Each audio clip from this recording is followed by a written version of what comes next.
Hello and welcome to another episode of RHOX Garage. I'm your host Dan, and today we're going to be installing part number SEAT-361 on this 2017 E-Z-Go RXV. Now before we get started, we're going to go over a few safety precautions, and then we're going to take a look at what comes with the kit and the tools we need for the installation. First, we want to make sure that we turn our cart off, we set our parking brake, and if we have a tow run switch, we want to flip that to tow. Also, if you're working with a gas cart like we are today, you're going to want to disconnect your battery. When you first open up your kit, you're going to find your seat cushions. After your seat cushions, you're going to find your kick plate. After your kick plate, you're going to find your main flip frame. After your flip frame, you're going to have your two main seat back brackets, your vertical support bracket, and two rear seat back brackets. And after that, we're going to have our two handrails, a horizontal bar, our foot plate support brackets, our flip frame handle, our boots, and our box of hardware. Now that we've taken a look at all the parts, let's take a look at the tools we need to perform the installation. First up, we have a 10 and a 15 millimeter ratcheting wrench, as well as a 5/8 ratcheting wrench, a 15 millimeter wrench, a couple of socket wrenches, and an extension. We also have a pivot head socket extension. We have a 15 millimeter socket, a T45 bit. Also, we have a 15 millimeter deep well socket and a 5/8 deep well socket. Following that, we have a Phillips head screwdriver and utility knife. Now that we've taken a look at all the tools, let's go ahead and get started. Now, our first step in this installation process is to remove our OE seat back cushion.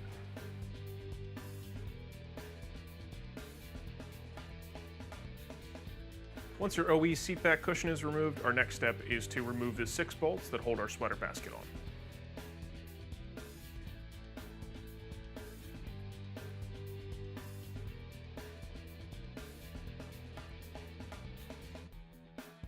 Now that we've removed our sweater basket, our next step is to disconnect our top struts from our seat back supports. But before we do that, we're going to make sure we put a prop rod underneath the top so it doesn't fall down on us.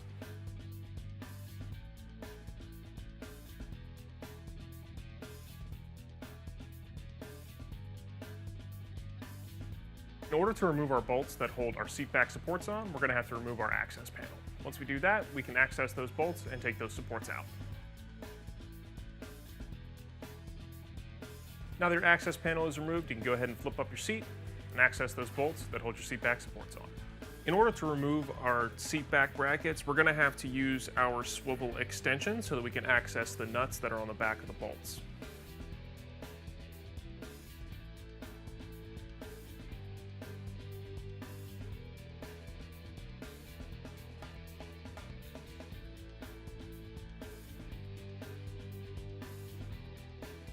Now we've got everything disassembled, our next step is to install our new seat back brackets. Before you install your seat back bracket, you want to make sure that you replace the boot before you put the bracket on.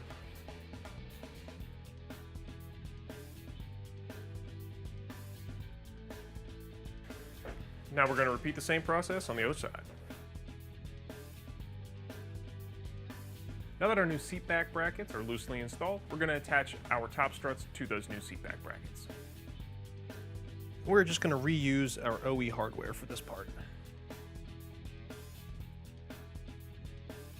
Now that our top struts are loosely installed, our next step is to remove the 2 bolts on the outside of the bag well so we can install our vertical support. Now when you install this bracket, you want to make sure that the flat side of the L on the bottom is facing away from the cart. Now that our vertical support is installed, our next step is to loosely attach our flip frame.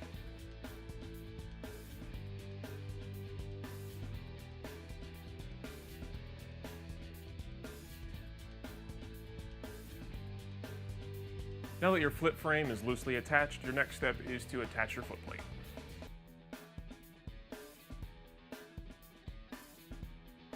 Now that your foot plate is loosely attached, your next step is to start attaching your handrails and your horizontal bar.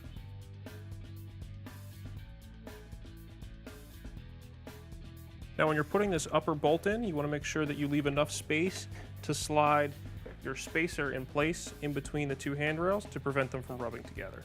And now we're going to repeat this same process on the passenger side. Now that all of our handrails are loosely attached, we're going to attach our footplate to our handrails using the supplied footplate brackets.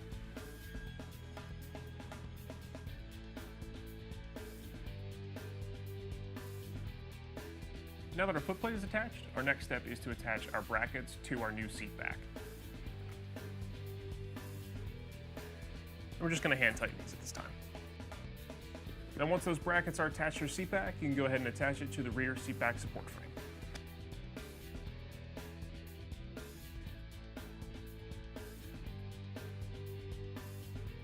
Now that our rear seat back cushion is installed, we can go ahead and tighten down all of our hardware on our seat kit, including the OE hardware that we reinstalled for the top struts and for our seat back brackets.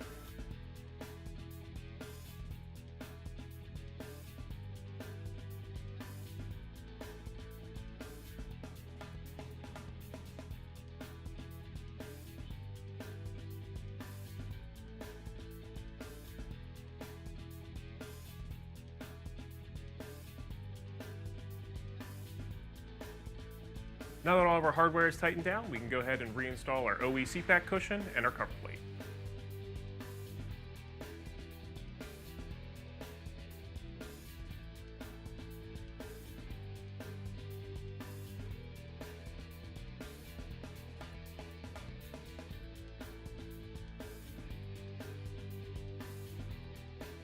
At this point, our next step is to attach our rear seat bottom cushion. Now, on your flip frame, you might notice that the molding, there's a little bit of extra plastic around the edges. What we're gonna do is we're just gonna trim that off with a utility knife or a box knife or something like that, and then our seat bottom cushion will go on just fine.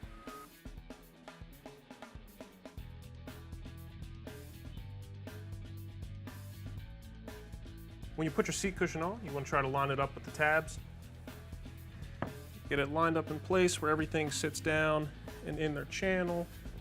And once you've done that, you can press the seat down. And then once your seat's in place, you can attach your handle, which also acts as the cushion holder.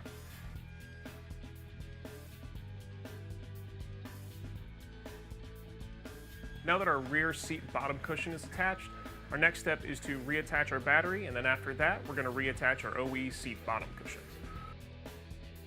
Once you've reconnected your battery and reinstalled your OE seat bottom cushion, that'll complete the installation for part number SEAT-361 on this 2017 E-Z-Go RXV. Thanks for watching this episode of RHOX Garage, and I'll see you next time.